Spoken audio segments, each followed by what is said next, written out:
Welcome to the Finance Committee for the City of Hudson for Monday, December 2nd. Call this meeting to order. First order of business is consider minutes of past meeting. We have the minutes from November 18th meeting. Any comments, changes, or questions? No, I'll move for approval. Is there a second? Second. All those in favor? Aye. Aye. Opposed? Motion carries. We have approval for claims in the amount of $344,946.85. I think you have it on the desk there. Then I had sent out earlier today, we had a request for one other payment for the new dock at Lakefront Park, which was delivered today. They were requesting payment on delivery. This was unexpected because our request for quotation stipulated 30 days net payment. But if we could get that also approved tonight, it would be appreciated, and we can let that check go tomorrow. That would be an additional claim of $18,605 to Brainerd Lakes Dock and Lift. And we had approved that, correct? Yes, it was in the budget, and we've actually been reimbursed by the insurance company for it. Okay. I'll make a motion to approve the claims, 345,946.85 plus the, is it 18,605. Is there a second? Second. Discussion? All those in favor? Aye. Okay, there was no consideration for applications for operator's license. Item 5, consider authorization of payment of 2,000 bills by mayor and city administrator. You have an issue sheet on that. Devin, we've done this for probably... Yeah, because of the way the meetings fall with the elections, there'll be a 4-week gap between December and January, and there's just certain bills that we need to get paid that normally you would approve. So we've done this the past 2-3 years. We bring them in then to the next council meeting. Right, you'll still see them and you'll get them as, as Kathy processes them, but You said elections? because of the elections, we had to Primary. change the meeting dates in January. We had to move them back because of February. So that's why there's that 4-week gap between Okay. meetings. And December's earlier this year with the meetings, so. I'll move to approve. I'll second that. Okay, any discussion on that? All those in favor? Aye. Aye. Opposed? Consider police department request to purchase second squad vehicle issue sheet from Chief Marty Jensen. Chief Jensen.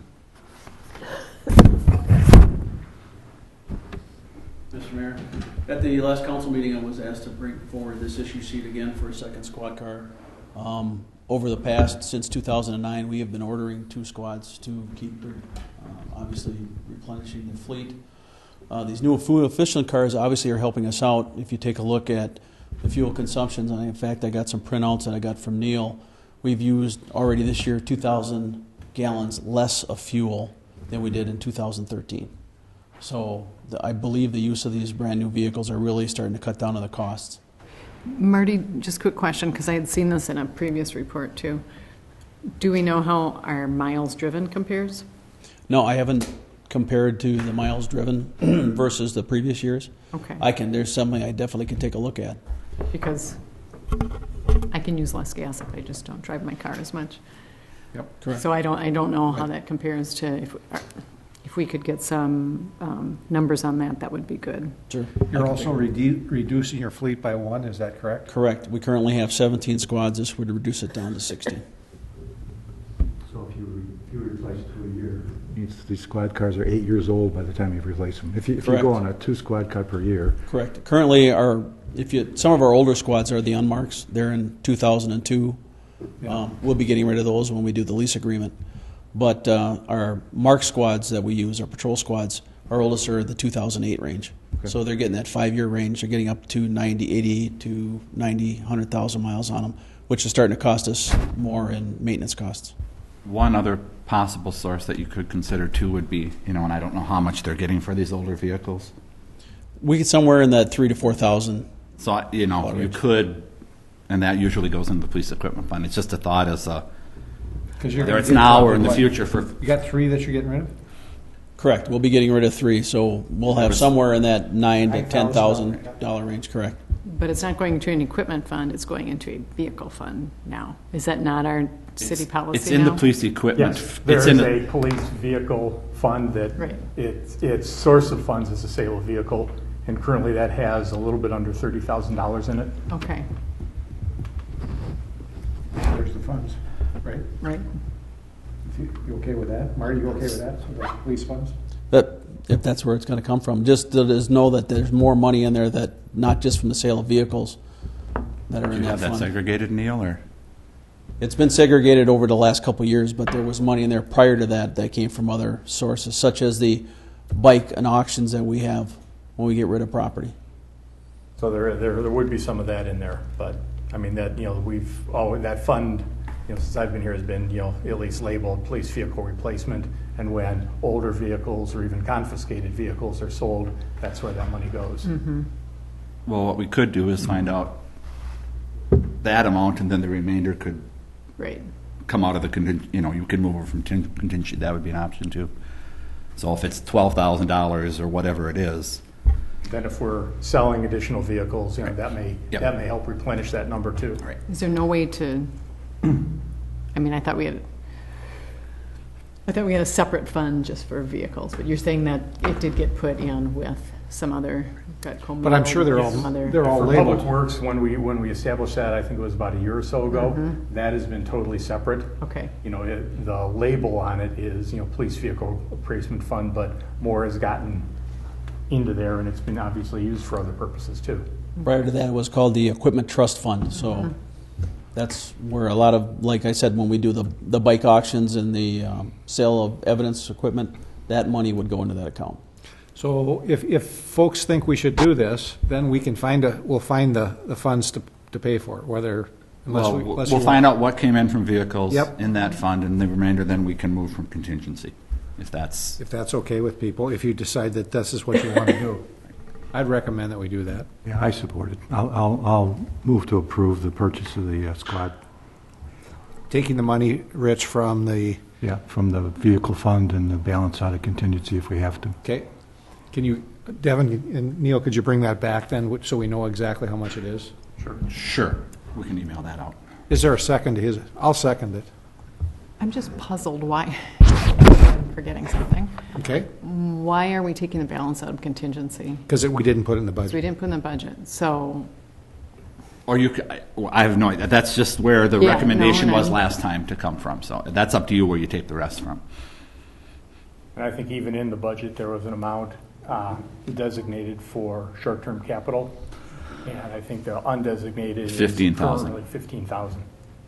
For We had capital. 50,000 put into short-term capital. You put 35 towards one squad, so there's still 15 unallocated in there as well. okay. I don't like it coming out of contingency. It seems like it's an unplanned emergency, which it's not. And there were also some additional funds which I mentioned at the budget hearing, from employees that didn't take the health insurance. That was not originally budgeted to go into the contingency, that was put in there. So I think that's what prompted the discussion at the last meeting. That was $48,000. But it could have been used by anyone. Could have. Absolutely, yeah. Any other thoughts, comments? Questions? I guess my only other comment would be, it should probably in the future be built into their budget. I think it was. Well, it was, and then when we did the budget, took just it one out. was approved, correct, at the finance committee level. I know, it just feels like a Yep. kind of a backward way of doing it, and so I just don't like it. Okay. The other question I would have is, do you want us to include, probably not, because we don't know what the sale of vehicles are going to be. Yeah, I would. I mean, if we could, The ones you're going to be selling is what I'm saying. Correct. What we could do is we could temporarily take it out of wherever contingency, and then as those sales come in, we could, yeah, I would Absolutely. like that. just so that we're clear on that. Okay. Thanks. Okay.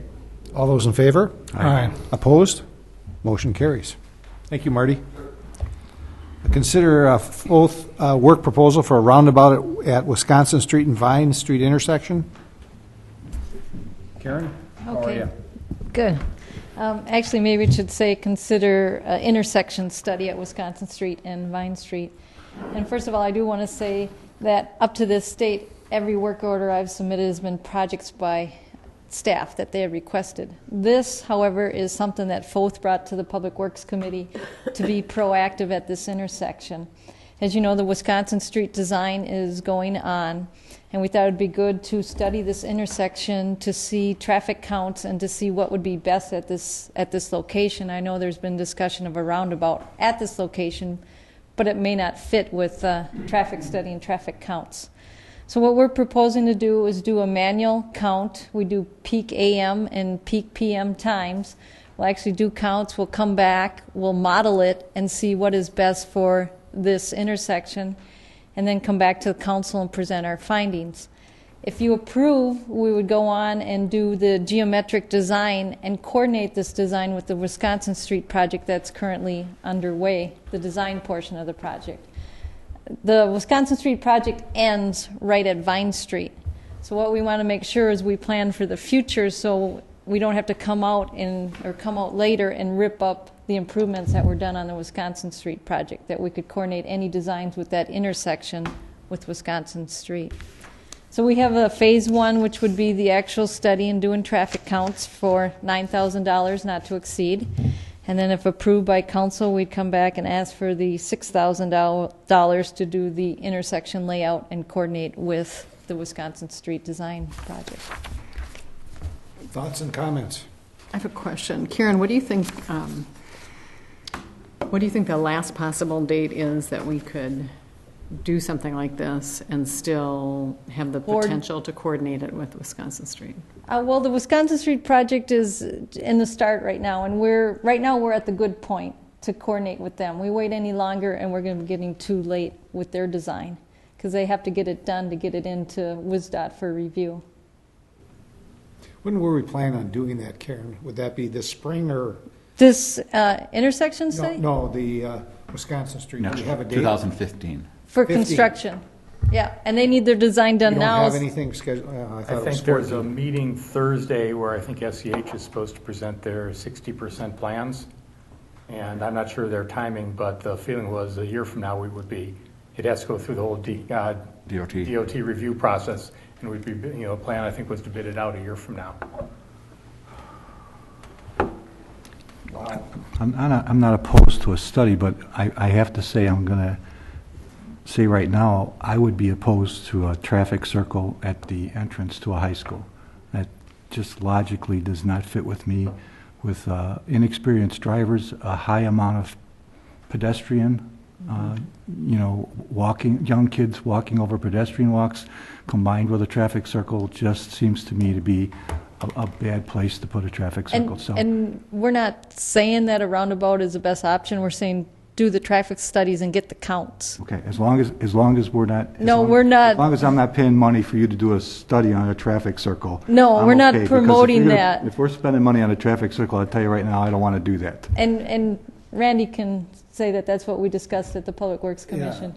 It was to do traffic counts to see what is the best option at that intersection. Okay. As long as we're not spending money on a traffic circle, I'm not okay. a big fan of those circles. Not at a high school entrance. Mr. Vansel, if you'd go to Minnetonka High School, right outside Minnetonka High School, they have a traffic circle, and it's working wonderfully. If you ask the administration there, and the people who have kids going to school there, they think it's the best thing. I don't know, did you guys do that one? I suppose I'm. No, we didn't do that one. But it does seem to work pretty well, according to the folks that I've talked to there. So it does work outside of a high school. And it does work with pedestrians too. But that's if we come with That the is what numbers we're- and it seems yeah. like it's best, we can. It may not be. We may not have enough traffic there. Right, it may not work at this location. And so, go ahead. That may be one example of it, but I'm still inherently opposed to it. Well, but I mean, they have used them and they have been successful. So, there's an example you can look at, and you can. I've talked to one of the administrators over at Minnetonka, and they just can't say enough good things about it. How it's helped speed the traffic around, got the cars in and out of the high school. I guess one question I have is we don't really know what the plans of the school district are. And so I feel like in some respects we're trying to plan for something and we don't know necessarily if it's going to continue being a high school, if it could, I don't know. I understand the desire to get it timed with Wisconsin Street, but it feels like we're sort of trying to plan for an unclear future of that building? Well, I can tell you from the meeting we had, and Karen, correct me if I'm wrong, was this done by our past engineering firm, Bonestro, that this is part of the comprehensive plan at one point to identify it as a possible site for a roundabout? It was part of the 2010 report for Wisconsin Street. So it's not part of the comprehensive plan. It was Okay. So the logical thought was that Kurt and I decided was, well, we should at least take a look at it and find out the best solutions, not advocating a circle there. But irregardless, there's going to be schools there, and the traffic count has gone up. So that's all we were trying to identify and have them do that. Well, something needs to be done at that corner or that intersection, whether it's a roundabout, some sort of traffic control devices, the stop signs. We have people stop in the summertime and there's nobody around. It's not a street that, I don't think there's enough traffic coming from Wisconsin Street to justify a stop sign there, except when school's in session. And then it's a big deal. I mean, if you've ever been caught up there to try to get kids to school there, and I think Thomas here, we talked about putting a right-hand turn lane back further, maybe all the way to St. Pat's. Or in all four directions clearly delineate, like if you're going eastbound and come up to that intersection, depending on what time of day it is, the middle lane is a turn lane when Yep. when you're going into school, but the rest of the day, is it a straight, is it a turn, and then you got both people in both lanes going straight, and So I guess the issue is let's look at our traffic study. Let's take a look at and see what possible options there are. Isn't that what you're proposing? correct. That's what we're proposing. Do a study at the intersection, model it with the existing conditions and future conditions, and see what would work best at that intersection. Questions, Lori? So is this going to be coordinated, though, with SEH and their, Not until we'll bring it back and say, this is what we found in the study, this is what we recommend, and then we'll give you that information. You can decide if you want us to proceed and coordinate with SEH or to stop all work at that time. It's right at the bottom of the work order in bold. Both will not proceed with Phase 2 until directed by Common Council. okay, so the initial phase will cost? It will be hourly, not to exceed of $9,000.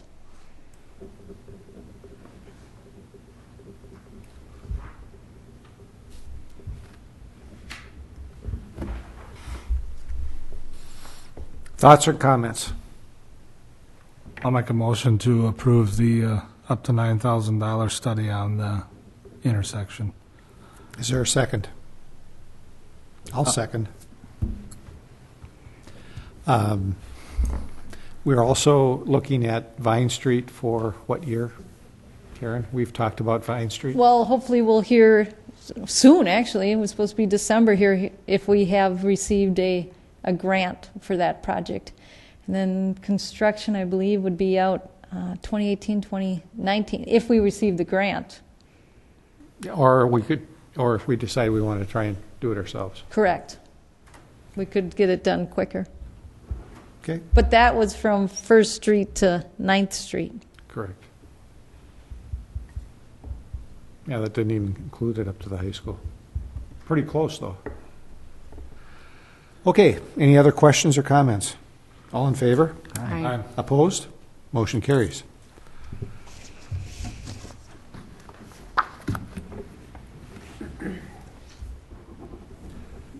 Next item on the agenda is consider approval of position of the proposed fire chief, fire inspector position, and authorize city administrator to proceed with recruitment of candidates.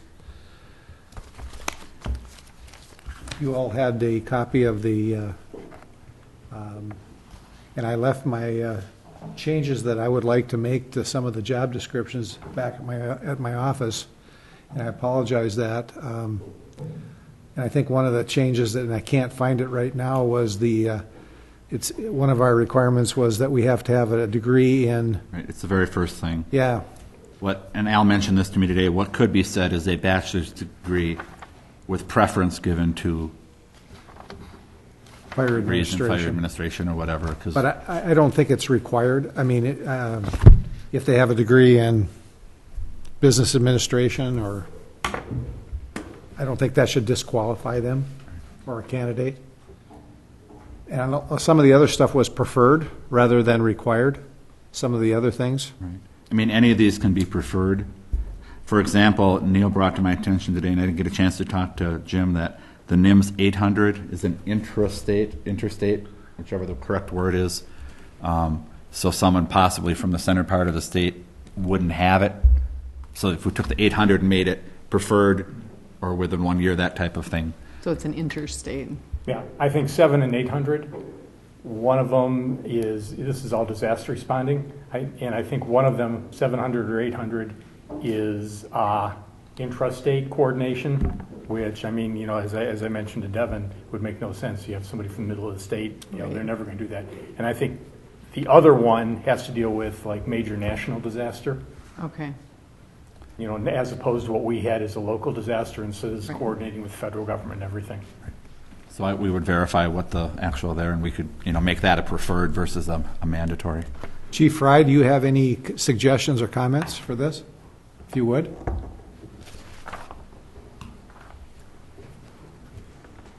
I know I have reviewed it throughout the drafts and stuff, and it looks pretty comprehensive. I would like to see it recommended that they have or preference for bachelor degree, but it shouldn't exclude an individual because they may have a lot of the other credentials that, Right. you know, if an individual's had 5 years or 10 years of Experience. chiefing experience, you know, that should credit for something. So to clarify, are we requiring a bachelor's degree of some kind? Yes. Okay. Well, I would think we would. Yeah, I would think so, too.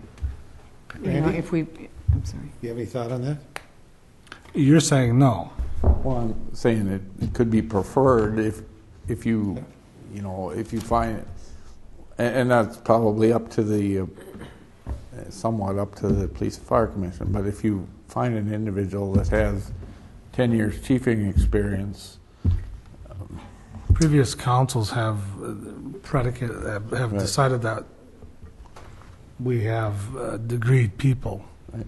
I mean, that's what we've done in the past. Now, I don't necessarily agree with that. I agree with you. I'd say preferred. Okay. I mean, we require it of our police chief. We did. We require it of our,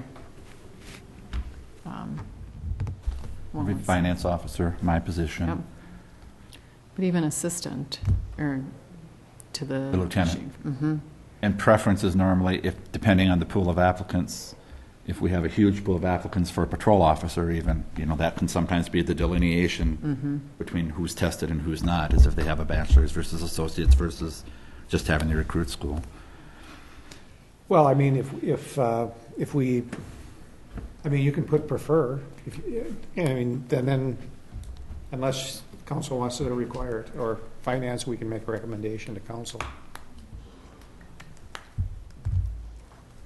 I'd like to see it required, and if we had a difficult time. Well, I was just going to say, once the applications came in, then, you know, the Police and Fire Commission could look at them and say, you know, the pool isn't big enough, and then Right. they probably have to come back to you and get permission to interview other candidates. Well, I guess the issue is we want to move as quickly as we can on it, and if there's some feeling that we're not going to get any applicants because we're going to require And I don't know that. and I don't know that either. no. River Falls and New Richmond both require a bachelor's. And actually, well, it says in there that they require it in those two things, but I don't know I what their think pool that's of too applicants tight. were either. Like Jim says, if you've got someone that's has 10 years as a chief, So bachelor's degree with preference given to the ones in fire and, yep, Okay. business administration or whatever it is. So you are requiring a bachelor's degree? I I believe- mean, I think Okay. that would be my preference, but Rich, I would require it for the Randy, you feel the other way on that, or don't you? I just feel think you strongly. could pass up a whole pool of candidates who've got life experience. Education is great, but life experience is just as valuable. It doesn't preclude them from applying, I guess. Yep. And that's what I always tell applicants. But you're automatically going to disregard them. Well, it when- depends how many you get. You know, I mean, if again, have- and we don't if know have that yet. 30 that have bachelor's degree and good experience, that person with the good experience will probably get excluded then. Yep. Well, if you require it, you won't Correct. even consider the applicant with just experience. I think that's the issue. You could put degree preferred or equivalent experience. That way they're not eliminated. At the, I mean, it's a full-time salaried position. It's something new for the city. I Yep. think it's a reasonable requirement, Okay, especially given that other local departments have similar requirements. all right. Is there any other changes or things that you saw in the workup? I'm glad that Chief Fry was involved in this. And the Kevin? advisory board also had an opportunity to review it, Okay. and made some recommendations. So we're going to make the change on the, The bachelor's. on the, And the NIMS NIMS. thing, I'll verify with Jim, and we'll make sure we have that correct. okay. Anyone else have anything else on that? Okay. We So have a I'll motion. make a motion to approve the position description and to authorize Devin to proceed with recruitment. Is there a second? I'll second. Any other discussion? All those in favor? Aye. Opposed? Motion carries. Thank you, Chief. I think that's it on that, right? Are you handing me something? No, I'm sitting there, sir. Yes, that's it. Okay, next, this is a item that I think Lori brought up at the last finance meeting, is discussion and implementation of performance review processes. Right, I think you did, didn't you? So, So it's on the agenda. Let's, for discussion, direction, Yeah. one thing that will kind of steer us whichever direction we're going in is whether or not these will be used exclusively to determine wage increases, or if they're more just a guidance tool or a combination, because it depends how you set them up, if you're going to use a numerical scale or versus a, poor, fair, just so I have some direction. I mean, we looked at this, I want to say 5 years ago, and I think I still have everything. I contacted a number of municipalities in Wisconsin and said, and they were all over the board how they did it. I can probably dig that study out again. And well, after last council meeting, the discussion on some EMS folks, maybe it's a whole wage thing for maybe our entire staffing. I'm not, the cost of that is probably a fairly significant dollar amount to go out, and I assume there's companies that come out and do that, or, well, there are, because I've been contacted probably 3 or 4 times a year by whoever these consultants are from. They do one for River Falls, I think. Twin Cities suburbs. They've contacted me to see what our benefit packages, where our people are. Quite a few municipalities have pay ranges, which we don't. Other than our hourly employees are for like clerical and public works, but for all of our administrative employees, we don't have a pay range. A number of municipalities do. When you're hired, you're here, and then you have a midpoint and midpoint and high a low point, and Yep. depending on your experience. So there's multitude of ways to do it.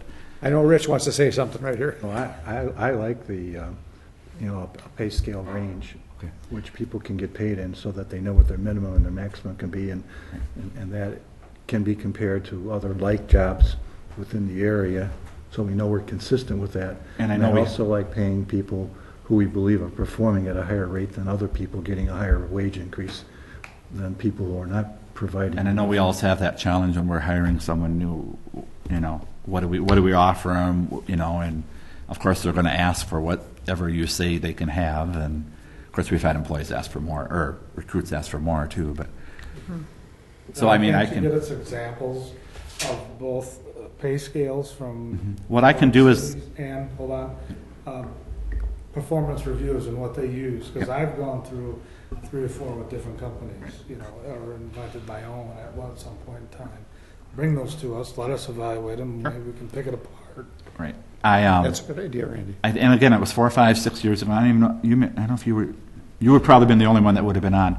I contacted them and presented it, and they looked at it. And so I mean, it'll be a little outdated, but at least it would give you an idea of what options are out there are available. So I'm pretty sure I have that somewhere.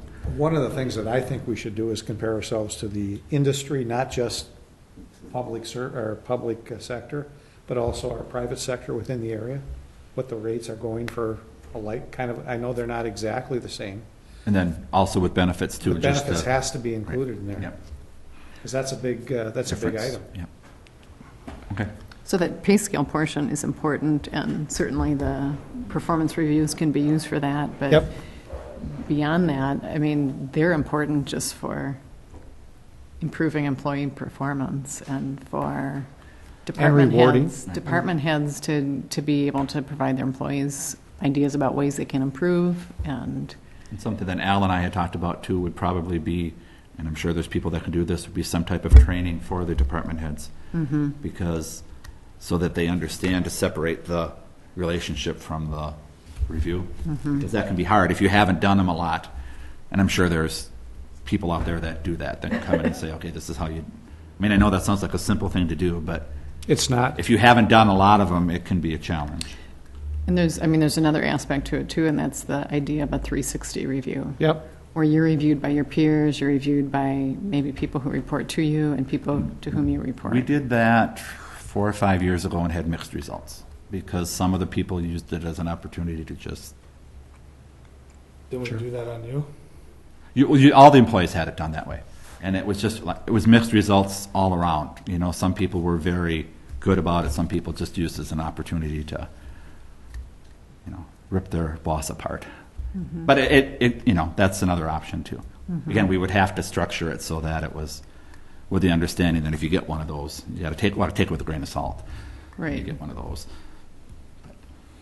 Do all the reviews require two signatures, the reviewer's signature and somebody? Any of them that are done, and we've gone back and forth with doing them and not doing them, but they always do, yes. It says, I acknowledge I have received this. It doesn't say I agree with everything in it, but No, I yes. meant- No, I meant- second level Is there a reviewer signature and then the reviewer's boss's signature? We have not done it that way? I think that's always a good thing to have done. Okay. And it's I think Devin would be signing 63 reviews. I mean, that's how it Yep. works, right? Okay. I mean, at least 2 up, correct?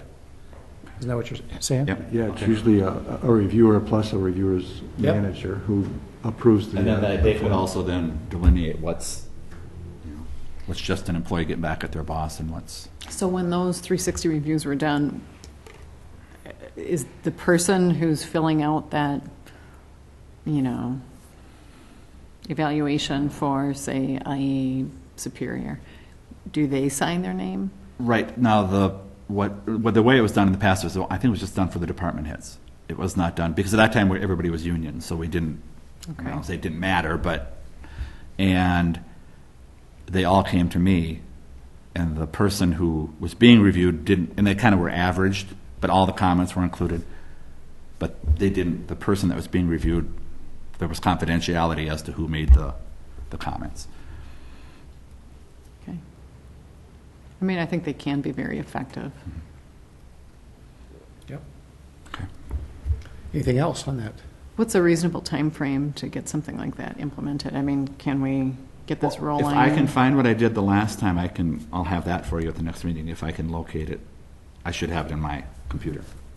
I'd like to have some options too, some different systems to look at what we would possibly utilize. I would say for sure, well, let's do the January, if I can get it done for next meeting, I will, but let's shoot for the January 14th Okay. meeting then, because that'll give me a month to. I would like to have us establish some salary ranges for a midpoint, high point, and starting wage, or however we want to call it. Because, how do we hire, where do we come up with those numbers? Well, it's got to fit in here, so we'll use this as a number. And then what we've done is we say it's 2% every year, right, or 1%. And that basically comes off of of whatever they're making. And Right. Usually, the only adjustments we've normally made is when someone takes on additional duties, they sometimes receive additional. Well, within those performance reviews, you've got to have a percentage too that's tied to each for the wage increase. So that would be up to you how you set it up. Well, there should be examples that you should be able to get with the same. Yep. And some municipalities did it that way. Some municipalities, they were given the department was given a pool of money. Let's say their their salary's total up to 500,000, and you say, okay, as a group, you're getting 2%. So whatever that number is, Yep. it's up to you to decide who gets that. So that's done. I know that's done in some municipalities. All right. That's done in the private sector also. And there are lots of folks that don't get any, because if you're going to give somebody 4%, somebody's got to get 0, Right. if you got 2%. And that's where the training with the department heads come in, because that's a new culture. Because for the majority of the employees of the city, because they're coming from the union setting, everybody always got the same. Yep.